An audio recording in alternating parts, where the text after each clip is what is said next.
Hello friends. तो friends आज हम लोग पढ़ेंगे सीडीपी के 30 महत्वपूर्ण क्वेश्चन जो फ्रेंड्स प्रीवियस एग्जाम में यानी पिछले वर्ष एग्जाम में पूछे गए क्वेश्चन। ठीक है। और यहीं से फ्रेंड्स आपके क्वेश्चन जो है कि एग्जाम में बनेंगे। ठीक हो। ठीक इसी टाइप क्वेश्चन जो है कि आपके एग्जाम में आने वाले हैं। तो चलिए फ्रेंड्स हम लोग 30 क्वेश्चन पढ़ते हैं। ठीक है। इसमें से अगर आप 25 प्लस करते हैं तो भी समझ लीजिए कि आपकी सीडीपी क्लास अच्छी चल रही है। तो चलिए वीडियो को स्टार्ट करते हैं। इससे पहले आपसे रिक्वेस्ट है कि अगर हमारे चैनल को सब्सक्राइब नहीं किया है तो जाकर सब्सक्राइब कर लीजिए और वीडियो को लाइक एंड शेयर कर दीजिए, जिससे क्लास फ्रेंड सीटेट की तैयारी करने वाले छात्रों को पहुंच पाए। तो चलिए वीडियो को स्टार्ट करते हैं। ये रहा आपका फ्रेंड्स पहला नंबर क्वेश्चन। दिया है आपका कि अर्थपूर्ण अधिगम को सुसाध्य करने के लिए एक अध्यापिका को क्या करना चाहिए। इसमें आपका पहला नंबर ऑप्शन दिया है कि छात्रों के बीच सहयोग को हतोत्साहित करना चाहिए। दूसरा दिया कि छात्रों के बीच प्रतिस्पर्धी को प्रोत्साहित करना चाहिए। तीसरा ऑप्शन दिया है कि विषय वस्तु को रटने पर बढ़ावा देना चाहिए। और चौथा है कि संप्रत्ययों की समझ को महत्व देना चाहिए। ठीक है। तो इसमें आपको बताना है कि कौन सा राइट हो जाएगा।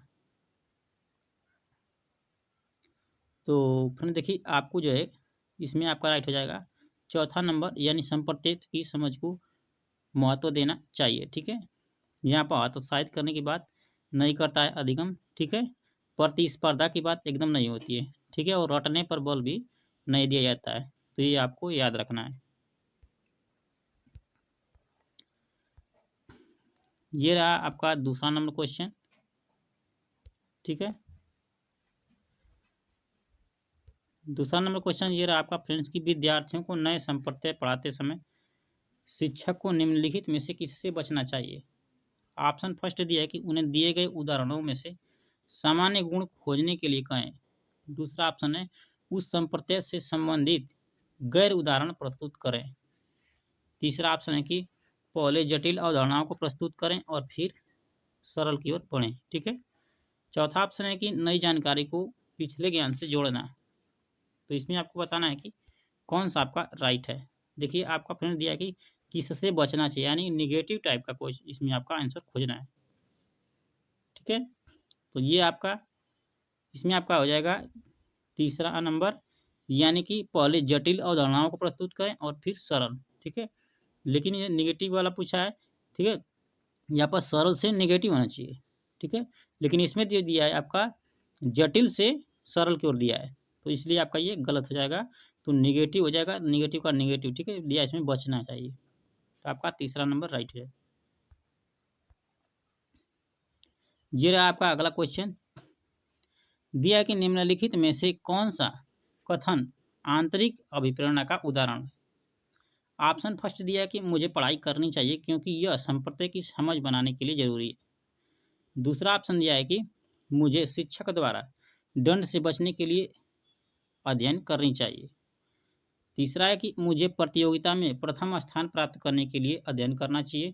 और चौथा है कि मुझे अपने साथियों से प्रशंसा और प्रभुत्व प्रभुत्व प्राप्त करने के लिए अध्ययन करना चाहिए। ठीक है।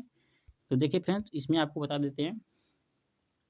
देखिए जहाँ पर किसी प्रकार की लालच दंड दिया जाए, ठीक है, वहाँ पर जो है वायु अभिप्रेरणा होती है। देखिए यहाँ पर दंड से बचने के लिए जो है कि बालक क्या कर रहा है, पढ़ रहा है।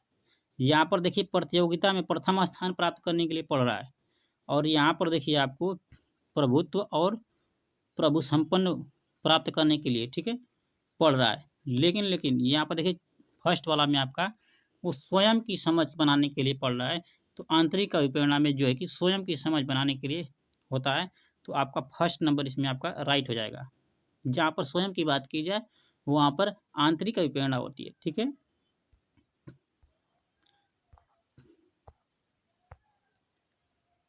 ये हो गया फ्रेंड्स आपका नेक्स्ट क्वेश्चन। दिया है प्रतिभावान विद्यार्थी। ऑप्शन फर्स्ट दिया है कि जानकारी को जल्दी और सही तरीके से अवशोषित करते हैं।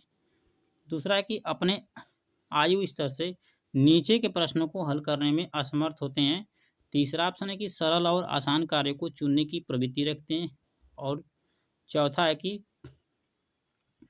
मूल बातों की समझ का अभाव होता है उनमें। ठीक है। ये वाला नेगेटिव दिया कि मूल बातों की समझ का अभाव होता है। सहज सहज समझ का अभाव होता है। ठीक है, तो इसमें आपको बताना है कौन सा राइट है। तो देखिए फ्रेंड्स, प्रतिभावान विद्यार्थी जो है जानकारी को जल्दी और सही तरीके से सीखते हैं। ठीक है, फर्स्ट नंबर आपका राइट हो जाएगा, क्योंकि उनकी जो मनोवृत्ति होती है वो बहुत ही फास्ट होती है, तो जल्दी जो है कि बातों को सीख लेते हैं। ये रहा आपका नेक्स्ट क्वेश्चन, दिया है कि राष्ट्रीय शिक्षा नीति 2020 के अनुसार मूल्यांकन का उद्देश्य क्या है। ऑप्शन फर्स्ट दिया है रटने की क्षमता का परीक्षण। दूसरा ऑप्शन है बच्चों को सीखने की प्रक्रिया में मदद करना। तीसरा ऑप्शन है पुनरुत्पादन व याद रखने की क्षमता को मापना। और चौथा है कि पूरे देश में बच्चों की तुलना करने के मापदंड बताना। ठीक है, तो आपको बताना है कि इसमें कौन सा आपका राइट है। ठीक है, राष्ट्रीय शिक्षा नीति 2020 के अनुसार। फ्रेंड्स, अगर आपने राष्ट्रीय शिक्षा नीति 2020 नहीं पढ़ा है तो आप जा कर के इसकी एनसीईआरटी क्लास हमारे चैनल पर है, राष्ट्रीय शिक्षा नीति 2020 और आपको जो है कि आपका जो है कि 2005, ठीक है, एनसीएफ 2005 दोनों के वीडियो जो है कि इसमें है, आप जा कर के देख लीजिएगा। ठीक है, तो आपको जो है कि इसके मूल्यांकन का पूरा डिटेल पता चल जाएगा। फ्रेंड्स, इसमें जो आपका देखिए राइट ऑप्शन हो जाएगा, वो हो जाएगा आपका 2 नंबर। ठीक है, बच्चों को सीखने की प्रक्रिया में मदद करना, ये आपका राष्ट्रीय नीति 2020 का मूल्यांकन है। ठीक है, तो आपका दूसरा नंबर इसमें राइट हो जाएगा। ये रहा आपका अगला क्वेश्चन, दिया है कि एक प्रगतिशील कक्षा में अधिगम। ऑप्शन फर्स्ट है कि एक सरल प्रक्रिया है। दूसरा ऑप्शन है केवल औपचारिक अनुदेशन द्वारा ही हो सकता है। तीसरा ऑप्शन है कि एक सामाजिक प्रक्रिया है। और चौथा है कि परीक्षाओं पर प्रतिबंधात्मक है। ठीक है, तो देखिए फ्रेंड्स, जो प्रगतिशील कक्षा है उसमें जो अधिगम है वो एक सामाजिक प्रक्रिया है। ठीक है, तो आपका तीसरा नंबर राइट हो जाएगा। ये रहा अगला क्वेश्चन आपका, दिया है कि किस अवस्था में बच्चे वस्तु स्थापित की समझ तो बना लेते हैं परंतु यह नहीं समझ पाते कि क्रियाएं परिवर्तनशील है और उनके निर्णय चीजों की मौजूदा दिखावट पर निर्भर करते हैं। ठीक है, ऑप्शन फर्स्ट दिया है संवेदी चालक। दूसरा ऑप्शन है मूर्त संक्रियात्मक। तीसरा ऑप्शन है पूर्व संक्रियात्मक और चौथा है आपका अमूर्त संक्रियात्मक। ठीक है, तो इसमें बताना है कि आपका कौन सी अवस्था है, चारों में से कौन सी अवस्था में इस प्रकार की जो है कि प्रक्रियाएं होती हैं। ठीक है, तो देखिए फ्रेंड, इसमें होता है आपका पूर्व संक्रियात्मक अवस्था, आपका थर्ड वाला राइट हो जाएगा। अगला क्वेश्चन ये रहा आपका कि बच्चों के विकास का क्रम। ऑप्शन फर्स्ट है कि अमूर्त से मूर्त की तरफ होता है। दूसरा ऑप्शन दिया है कि सामान्य से विशिष्ट की ओर होता है। तीसरा है कि हाथ पैर से केंद्र की ओर होता है। और चौथा है कि पैर से सर की तरफ होता है। ठीक है, तो देखिए फ्रेंड, इसमें जो है आपको बता देते हैं कि जो विकास होता है वो मध्य से बाहर की ओर चलता है और सिर से पैर की तरफ चलता है। ठीक है, तो देखिए इसमें जो आपका राइट हो जाएगा वो हो जाएगा दूसरा नंबर, यानी सामान्य से विशिष्ट की ओर होता है। ठीक है, तो ये भी आपका हो जाएगा, सर से पैर की तरफ हो जाएगा और मध्य से बाहर की तरफ होता है। तो आपका इसमें आंसर राइट दिया है, दूसरा नंबर सामान्य से विशिष्ट की ओर होता है। ये रहा आपका क्वेश्चन नंबर अगला कि एक 5 वर्ष की बच्ची यह तर्क करने में विफल रहती है कि जब पानी को लंबे और संकीर्ण गिलास से एक चौड़े बर्तन में स्थानांतरित किया जाता है तो पानी की मात्रा समान रहती है। पियाजी के अनुसार इसका कारण है। इसमें का पहला ऑप्शन दिया है वह प्रतिवर्ती सोच नहीं रखती। दूसरा है कि वो लक्ष्य निर्देशित व्यवहार नहीं कर सकती। तीसरा ऑप्शन है वह प्रतीकों का इस्तेमाल नहीं कर सकती। और चौथा है कि वह नकल नहीं कर सकती। ठीक है, तो आपको बताना है कौन सा आपका राइट हो जाएगा इसमें। तो देखिए फ्रेंड्स, इसमें आपका जो राइट हो जाएगा पियाजे के अनुसार फर्स्ट वाला हो जाएगा कि वह प्रतिवर्ती सोच नहीं रखती है। ठीक है, इसमें आपका फर्स्ट वाला राइट हो जाएगा। ये रहा आपका तीसरा नंबर अगला क्वेश्चन, कोहलवर के किस चरण में व्यक्ति तर्क करते हैं कि सही कार्यवाही विवेक के स्व चुने हुए नैतिक सिद्धांत द्वारा परिभाषित की जाती है। आपका पहला ऑप्शन दिया है कि अच्छा लड़का विन्यास। दूसरा है सामाजिक व्यवस्था बनाने का अभिविन्यास, ठीक है। तीसरा ऑप्शन दिया है सामाजिक अनुबंधन अभिविन्यास। और चौथा है कि सार्वभौमिक नैतिक सिद्धांत अभिविन्यास, ठीक है। तो देखिए इसमें आपका जो फ्रेंड्स राइट हो जाएगा वो हो जाएगा आपका चौथा नंबर, यानी कि सार्वभौमिक नैतिक सिद्धांत अभिविन्यास, ठीक है। इसमें आपका चौथा वाला राइट हो जाएगा, ठीक है। तो फ्रेंड्स आपका जो कोअर वर्ग दिए हैं वो 3 सिद्धांत दिए हैं और तीनों के जो है तीन दो दो चरण है, ठीक है। तो इसको आपको जो है कि अगर नहीं पढ़े होंगे तो कोअर वर्ग का भी हमने जो है कि सिद्धांत को पढ़ा दिया है। आप जाकर के एनसीईआरटी वाला आप देख लीजिएगा वीडियो, ठीक है। कोअर वर्ग सिद्धांत सबका आपका डाल दिए हैं। ये रहा आपका अगला क्वेश्चन, दिया है कि निम्नलिखित में से कौन सा कथन कक्षा में सवाल पूछने के संदर्भ में सही नहीं है। इसमें देखिए आपका दिया हुआ है क्या, दिया है कि निम्नलिखित में से कौन सा प्रश्न कक्षा में सवाल पूछने के संदर्भ में सही नहीं है। ऑप्शन फर्स्ट दिया है कि निम्नलिखित में से प्रश्नों के उत्तर पूछने का मुख्य उद्देश्य उनका परीक्षण करना है। ऑप्शन सेकंड दिया है कि विश्लेषणात्मक प्रश्न पूछने से विद्यार्थियों को समालोचनात्मक चिंतन में मदद मिलती है। तीसरा ऑप्शन है विद्यार्थियों को कक्षा में प्रश्न पूछने के लिए प्रोत्साहित करना चाहिए। और चौथा है कि वह प्रश्न जो विवेचन और अनुप्रयोग पर आधारित होते हैं उच्चतर श्रेणी के चिंतन कौशल को बढ़ावा देते हैं, ठीक है। तो आपको बताना है कि इसमें आपका कौन सा राइट हो जाएगा।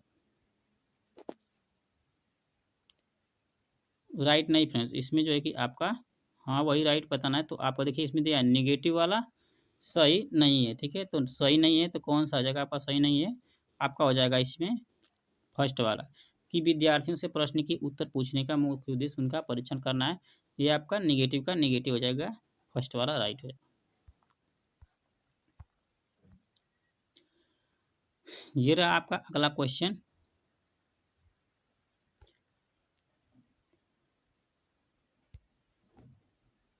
अगला क्वेश्चन आपका ये दिया है कि निम्नलिखित में से कौन सा विकल्प दी गई दिव्यांगता और संबंधित विद्यार्थियों के समावेशन हेतु यथोचित संयोजन रणनीति का सही युग्म है, ठीक है। ऑप्शन फर्स्ट दिया है ध्यान न्यूनता अति क्रियाशीलता विकार लंबी अवधि की फिल्में दिखाएं। ऑप्शन सेकंड दिया है स्वलीनता यानी जितना हो सके एक ही समय सारणी यानी दिनचर्या। तीसरा ऑप्शन दिया है कि पठन वैकल्प यानी जटिल गणना पर आधारित प्रश्न दे। चौथा ऑप्शन है कि वाक बाधिता यानी मूल्यांकन के केवल मौखिक स्वरूप को स्वीकार करें, ठीक है। तो इसमें बताना है कि कौन सा आपका राइट हो जाएगा। तो देखिए इसमें फ्रेंड्स आपका राइट हो जाएगा दूसरा नंबर, यानी कि स्वलीनता यानी जितना हो सके एक ही समय सारणी यानी दिनचर्या का पालन करना है इसमें। तो आपका 2 नंबर राइट होएगा इसमें। ये रहा आपका अगला क्वेश्चन, दिया है कि प्रभावी अध्ययन के लिए शिक्षार्थियों की डट डट भागीदारी की आवश्यकता होती है। ऑप्शन फर्स्ट दिया है सक्रिय, दूसरा ऑप्शन है विनम्र, तीसरा है आंशिक और चौथा है निष्क्रिय, ठीक है। तो बताइए कैसी भागीदारी होनी चाहिए। तो इसमें होनी चाहिए सक्रिय, ठीक है। कि फ्रेंड्स जब तक बच्चा जो है कि सक्रिय रहेगा तो कैसे सीखेगा। बच्चा और शिक्षक दोनों को सक्रिय होना बहुत जरूरी है। तो आपका फर्स्ट नंबर राइट हो जाएगा। ये रहा आपका अगला क्वेश्चन, दिया कि राष्ट्रीय शिक्षा नीति 2020 का केंद्र बिंदु क्या है। ऑप्शन फर्स्ट दिया है कि कठोर पाठ्यक्रम, शिक्षा शास्त्र और मूल्यांकन। दूसरा ऑप्शन है कि बहु विषयकता और समग्र शिक्षा। तीसरा ऑप्शन है परीक्षा की ओर और उसके लिए सीखना। चौथा ऑप्शन है आकलन के योगात्मक तरीकों को अपनाना। तो देखिए इसमें क्या हो जाएगा, आपका हो जाएगा दूसरा नंबर, यानी बहुविषयकता और समग्र शिक्षा, ठीक है। यही आपका केंद्र बिंदु है राष्ट्रीय शिक्षा नीति 2020 का। ये रहा अगला क्वेश्चन। दिया है कि विकासात्मक परिवर्तन, ऑप्शन फर्स्ट दिया है कि सभी संस्कृतियों के बच्चों में सार्वभौमिक गति से होता है। दूसरा ऑप्शन दिया है कि मध्य बाल्यकाल तक बहुत तेजी गति से होता है और फिर रुक जाते हैं। तीसरा ऑप्शन दिया है कि हमेशा एक रैखिक तरीके से होते हैं और एक आयामी होते हैं। चौथा ऑप्शन दिया है आपका कि वंशानुगत कारकों और पर्यावरणीय प्रभावों की क्रिया पर। ठीक है, तो इसमें आपको बताना है कौन सा आपका राइट हो जाएगा। तो देखिए इसमें आपका फ्रेंड्स राइट हो जाएगा, इसमें आपका राइट हो जाएगा आपका 4 नंबर। ठीक है, 4 नंबर, यानी कि आपका वंशानुगत कारकों और पर्यावरणीय प्रभावों की क्रिया पर निर्भर करता है। ठीक है, 4 नंबर आपका राइट ऑप्शन हो जाएगा।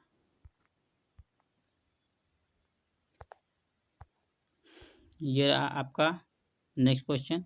दिया है कि निम्नलिखित में से कौन सा युग्म सही मिलान है। ऑप्शन फर्स्ट दिया है कि शैक्षिक अवस्था में बच्चा तर्क को लागू करता है और अनुमान लगाने में सक्षम होता है। दूसरा ऑप्शन दिया है कि पूर्व संक्रियात्मक अवस्था में बच्चा निगमात्मक व तार्किक सोच प्रारंभ हो जाती है। ऑप्शन थर्ड है कि मूर्त संक्रियात्मक अवस्था में बच्चा वर्गीकरण व संरक्षण कर पाता है। और चौथा ऑप्शन है कि अमूर्त संक्रियात्मक अवस्था में बच्चा अनुकरण की शुरुआत, ठीक है, अनुकरण की शुरुआत करता है। इसमें आपका अनुकरण की शुरुआत, कल्पनात्मक खेल करना शुरू करता है, यहाँ तक है। ठीक है, तो इसमें बताना है कि आपका कौन सा राइट है। तो इसमें देखिए फ्रेंड्स आपका हो जाएगा तीसरा नंबर, यानी मूल संज्ञात्मक अवस्था में जो बच्चा वर्गीकरण और संरक्षण कर पाता है। ठीक है,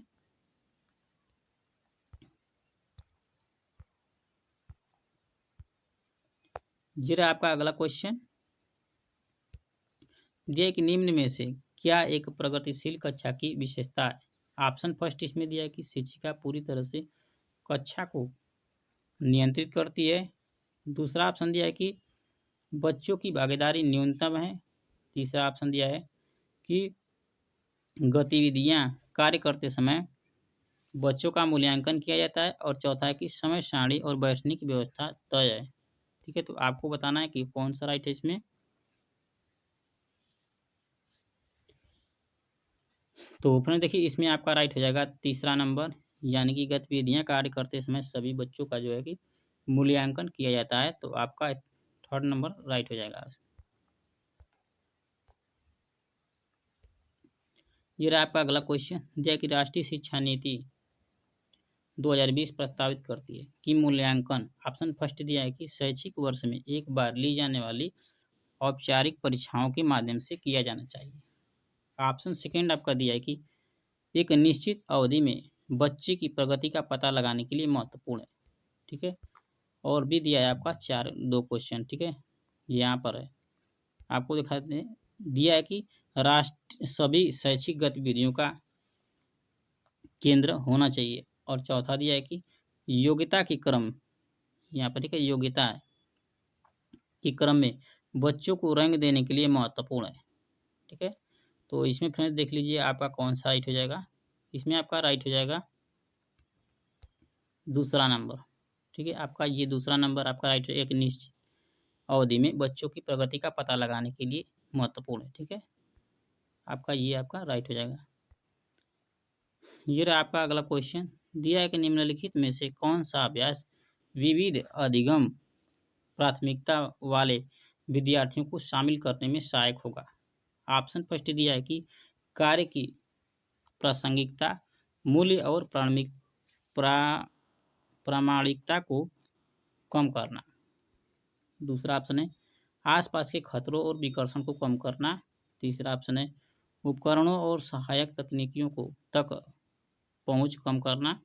चौथा ऑप्शन है विद्यार्थियों की व्यक्तिगत पसंद और स्वायत्तता को प्रतिबिंबित करना। यहाँ पर ठीक है, प्रतिबिंबित यहाँ पर छूटा है, यहाँ पर भी नहीं दिया है। ठीक है, को प्रतिबिंबित करना।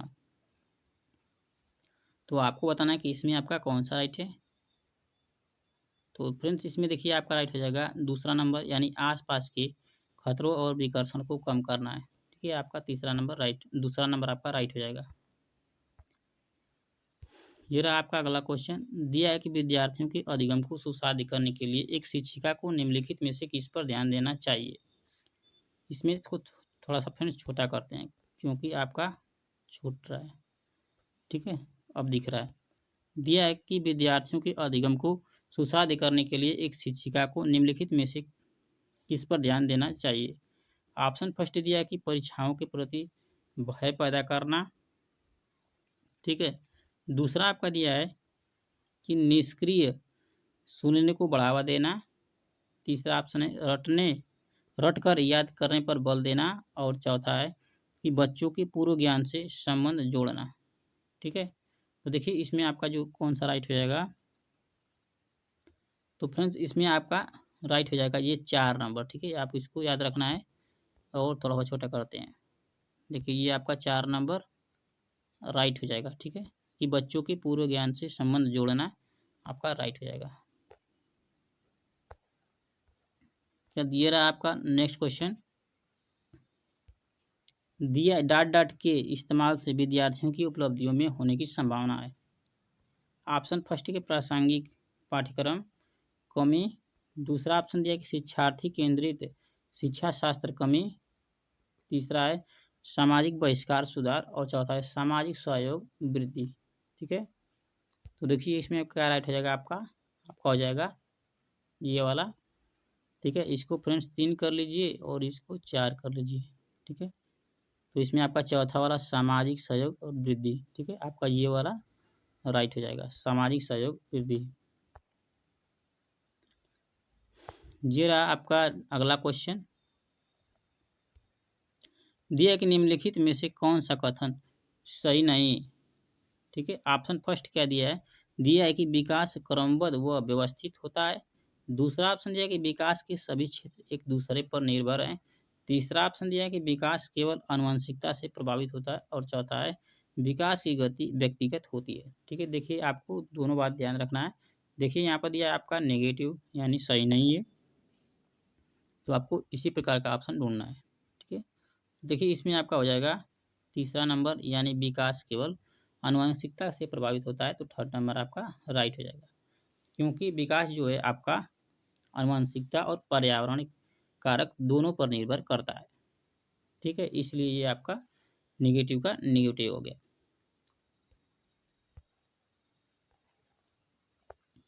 ये रहा आपका क्वेश्चन नंबर अगला।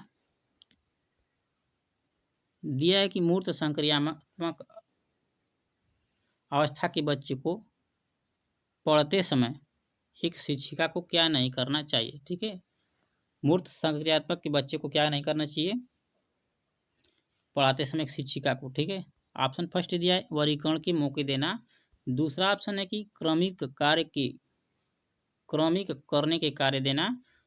तीसरा ऑप्शन है आपका ऐसी समस्याएं देना जिसमें अमूर्तता की आवश्यकता हो। और 4 नंबर है कि मूर्त संसाधन देना। ठीक है, तो इसमें आपको इसको 2 बना लेना है, इसको 3 बना लेना है। ठीक है, अब बताना है आपको कि कौन सा राइट है इसमें। तो आपको देखिए इसमें आपका राइट हो जाएगा तीसरा नंबर ऐसी समस्याएं देना जिनमें अमूर्तता की आवश्यकता हो, तो 3 नंबर आपका राइट हो जाएगा।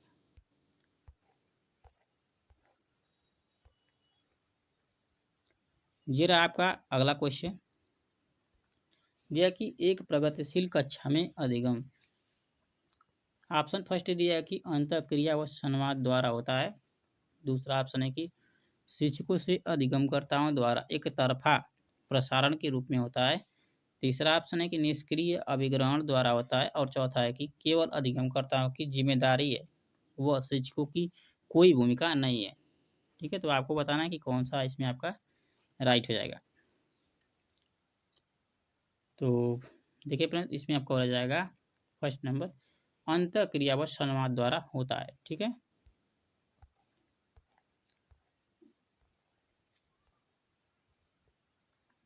ये रहा आपका अगला क्वेश्चन। दिया है कि अधिगमकर्ताओं की व्यक्तिक विभिन्नताओं को ध्यान में रखने के लिए एक शिक्षिका को। ऑप्शन फर्स्ट दिया है कि अधिगमकर्ताओं के पूर्व अनुभवों की उपेक्षा करनी चाहिए।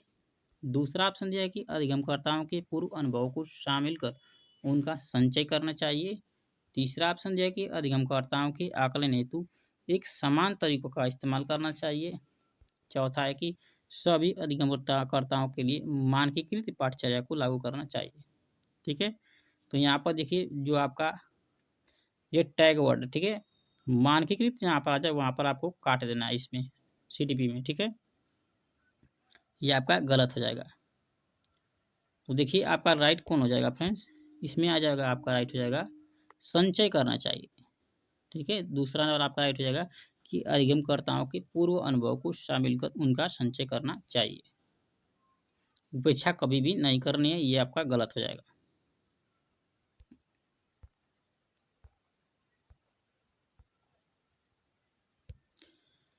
ये रहा आपका नेक्स्ट क्वेश्चन।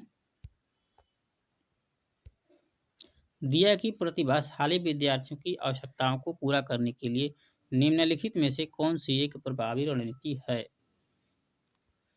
इसमें आपका ऑप्शन फर्स्ट दिया है कि इनमें इनसे बहुत ही सरल और आसान प्रश्न पूछें। दूसरा है कि जानकारी को समझने के लिए अतिरिक्त समय दें। तीसरा ऑप्शन दिया है कि उन्हें चुनौतीपूर्ण और उच्च क्रम के कार्य सौंपें। और चौथा है कि उनसे सफलता की कम उम्मीदें रखें। ठीक है, तो देख लीजिए इसमें आपका बताना है कि कौन सा राइट है। तो फ्रेंड्स जो प्रतिभाशाली विद्यार्थी हैं उनको जो है उच्च चुनौतीपूर्ण और उच्च क्रम के कार्य सौंपना चाहिए। ठीक है, ये आपका तीसरा नंबर राइट हो जाएगा। क्योंकि प्रतिभाशाली विद्यार्थियों के फ्रेंड उनकी जो IQ लेवल है वो बहुत ही हाई होती है। ठीक है, तो उनसे आसान प्रश्न नहीं पूछेंगे। ठीक है, अतिरिक्त समय नहीं देंगे, उतना ही जितना समय मिलता है उतना ही देंगे, और उनसे उम्मीदें कम रखें, ये भी आपका निगेटिव है। ज़्यादा फास्ट होते तो उम्मीदें कैसे कम रखेंगे आप। अगला क्वेश्चन दिया हुआ फ्रेंड्स आपका नेक्स्ट नंबर क्वेश्चन ये रहा, दिया कि एक शिक्षिका, छोटा हो जा रहा है थोड़ा सा और कर लेते हैं। ठीक है, दिया कि एक शिक्षिका विद्यार्थियों से उनकी स्वयं की चिंतन प्रक्रिया के बारे में सोचने के लिए कह रही है। वह शिक्षार्थियों के बीच किस तरह की कौशल विकसित करने पर ध्यान केंद्रित कर रही है। ठीक है, ऑप्शन देखिए फर्स्ट दिया इसमें घोषणात्मक, दूसरा है प्रक्रियात्मक, तीसरा है अधिसंज्ञान और चौथा है शब्दार्थ। ठीक है, तो देखिए इसमें आपका कौन सा राइट हो जाएगा। तो फ्रेंड्स इसमें आपका देखिए हो जाएगा अधिसंज्ञान, इसको कहेंगे अधिसंज्ञान। तीसरा नंबर आपका राइट हो जाएगा। ये रहा आपका अगला क्वेश्चन, दिया कि विद्यार्थी सीखने के लिए प्रेरित महसूस करते हैं जब कार्य डाट डाट होता है। ऑप्शन फर्स्ट है मूर्त और अत्यधिक जटिल, दूसरा है अप्रासंगिक, और 3 नंबर है कि उनकी वास्तविक दुनिया से जुड़ा हो। चौथा ऑप्शन है बिल्कुल भी चुनौतीपूर्ण नहीं। तो देखिए जब जटिल कार्य रहेगा तो कहाँ से सीखेगा बच्चा। ठीक है, अप्रासंगिक भी नहीं होनी चाहिए और चुनौतीपूर्ण भी नहीं होना चाहिए, बल्कि आपका होना क्या चाहिए, उनके वास्तविक दुनिया से जुड़ा होना चाहिए जिससे वो जानता हो। तो आपका तीसरा नंबर राइट हो जाएगा।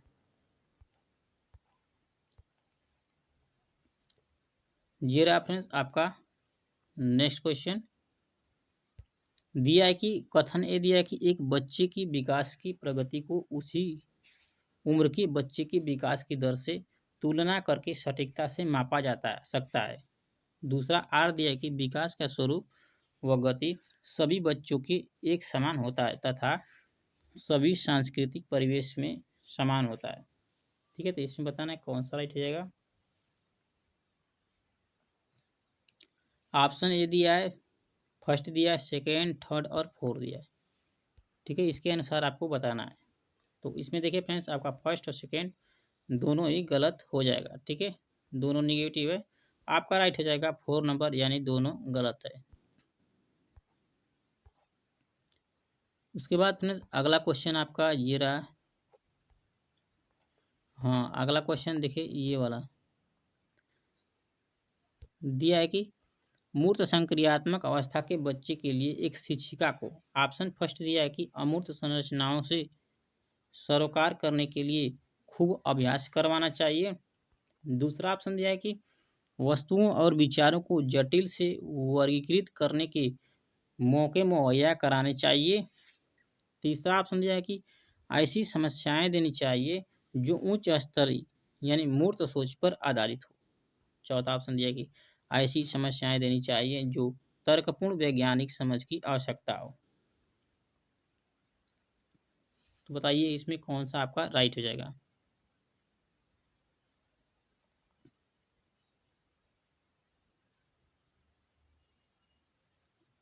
ठीक है, तो देखिए आपका फ्रेंड्स इसमें आपका कौन सा राइट हो जाएगा।